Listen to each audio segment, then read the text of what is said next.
Valentina, me presta sua maquiagem. Não? Tá. Vou anotar seu nome no meu caderno.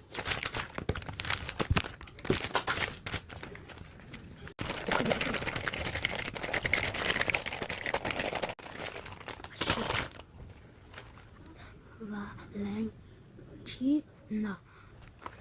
Anotei. Vai fazer o quê? Dá um adiantamento pra sua maquiagem. Valentina não... Quê? Matheus tá fazendo bagunça?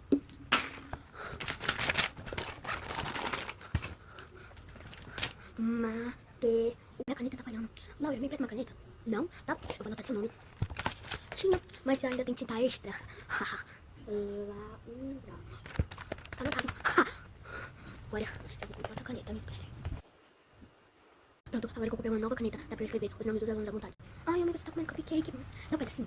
Não? Tá. Mariana. Aqui, tá escrito. Ai, não adianta amizade não, filha. Já anotei. Mano, quem roubou meu caderninho? Foi tu, Matheus, só porque eu anotei teu nome. Pois saiba que eu tenho caderno extra e eu vou anotar seu nome nele. Não adianta me devolver não, filho. Já vou anotar aqui. Mateus. Anotei. Devolve. Bora. Olha, gente, eu fiz essa maquiagem bem básica.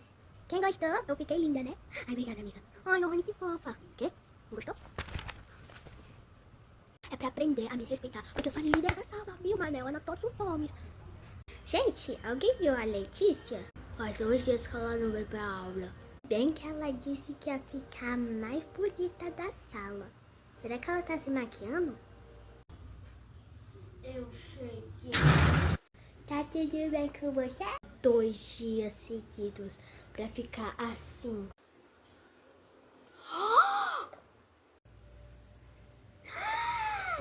É louco, não confessa, parça. Não fiquei bonita, gente? Diz aí se eu não fiquei linda. Pick me girl. Agora é recalcada assim com inveja que eu vou desfilar.